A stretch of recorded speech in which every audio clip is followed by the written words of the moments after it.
እስቲ ያስቡት፣ አንድ ጥያቄ ብቻውን ዓለምን ሊለውጥ ይችላል። ዛሬ የምናየው ምርምር ስለሚባለው ነገር ነው፣ ግን እንደ ከባድ አካዴሚክ ቃል ሳይሆን ከጀርባው ስላለው ትልቅ ኃይል ነው። ይህንንም የምንመለከተው አንድ ጥያቄ ብቻ እንዴት አንድን ሙሉ ሀገር ለመመገብ እንደሚችል በሚያስረዳን እውነተኛ ታሪክ ነው። እና ታሪኩ የሚጀምረው እንደዚህ ነው።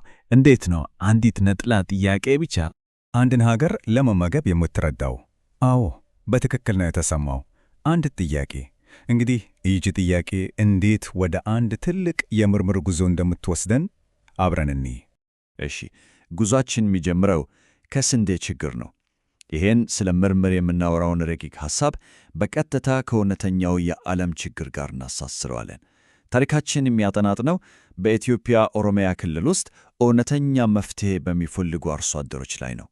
እንግዲያው ዋናው የምርምር ጥያቄ ይሄ ነው። የመስኖ ቴክኖሎጂ ለኢትዮጵያውያን አርሶ አደሮች የስንዴ ምርትን በእርግጥ በከፍተኛ ሁኔታ ሊያሳድግ ይችላል ወይ? ይህ ጥያቄ ለዛሬው ትንታኔያችን በሙሉ እንደ የጀርባ አጥንት ሆኖ ያገለግላል። እናም ወደ ግኝቱ ጉዞ እንግባ። ምርምር ስንል በእርግጥ ምን ማለታችን ነው? ብዙ ጊዜ ምርምር ስንሰማ አእምሮአችን ውስጥ የሚመጣው ከባድና አሰልቺ ሥራ ሊሆን ይችላል አይደል? ግን እውነታው ከዚያ በጣም የተለየ ነው። ምርምር ማለት ወደ ማናውቀው ነገር የሚደረግ አስደሳች የግኝት ጉዞ ነው። አንድ ሲያር ኮታሃሪ የሚባሉ ምሁር ምርምርን ሲገልጹት የግኝት ጉዞ ነው ይሉታል። አዲስ እውቀት ለማግኘት የሚደረግ ስልታዊ ጥረት ነው። በሌላ አነጋገር ከማይታወቅ ነገር ወደሚታወቅ ነገር የሚደረግ ጉዞ ማለት ነው። እሺ፣ ይህንን ሐሳብ ይዘን ወደ ኢትዮጵያውያን አርሶ አደሮች ታሪክ እንመለስ። ለእነዚህ አርሶ አደሮች ይህ የግኝት ጉዞ እንዲሁ ቲዮሪ አይደለም፣ ሕይወታቸውን ሊለውጥ የሚችል መልስ ለማግኘት የሚደረግ ስልታዊ ፍለጋ ነው። እሺ፣ እዚህ ጋር አብዛኛውን ጊዜ ትንሽ ግርታ የሚፈጥር ነጥብ አለ። በምርምር ውስጥ ሁለት በጣም ቁልፍ ቃላት አሉ፣ ዘዴዎች ወይም ሜቶድስ እና የአሰራር ስልጠት ወይም ሜቶዶሎጂ። ልዩነታቸው ምንድን ነው? በቀላሉ ለማስቀመጥ አንደኛው እንዴት እንደሰራን ሲነገረን፣ ሌላኛው ደግሞ ለምን በዛ መልክ እንደሰራን ያብራራል። እስቲ እንደዚህ እናስበው። ዘዴዎች ሜቶድስ ማለት መረጃ ለመሰብሰብ በእጃችን ላይ ያሉ መሳሪያዎች ናቸው። ለምሳሌ መጠየቆች፣ ቃለ መጠየቆች፣ እነዚህ ሁሉ መሳሪያዎች ናቸው። የአሰራር ስልጠት ሜቶዶሎጂ ደግሞ ከበስተጀርባ ያለው ትልቁ ፕላን ነው። ለምን እነዛን መሳሪያዎች እንደመረጥን የሚያስረዳው ስትራቴጂ ነው።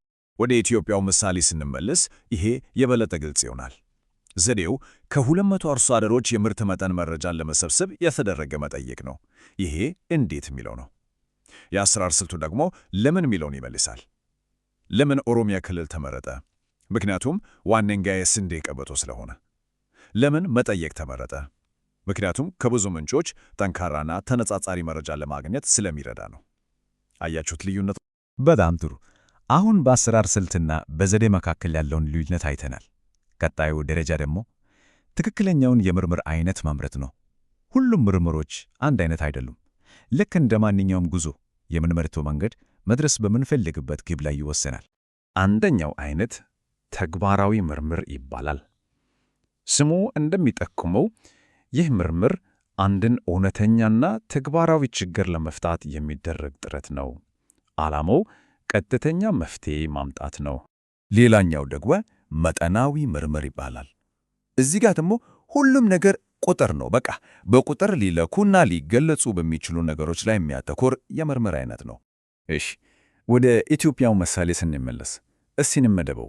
በመጀመሪያ ደረጃ የጥናቱ አይነት ተግባራዊ ነው። ለምን? ምክንያቱም የምግብ ዋስትናን የማረጋገጥ ተጨባጭ ችግር ለመፍታት ስለሚሰራ ነው። ዓላማውስ መላምት መፈተሽ ነው። ምን ማለት ነው? በቀላሉ ይህን ካደረግን ይሄ ይከሰታል የሚለውን ሐሳብ ማረጋገጥ ነው። በእኛ ምሳሌ መስኖ ከተጠቀምን ምርት ይጨምራል የሚለውን መላምት የፈተሸ ነው።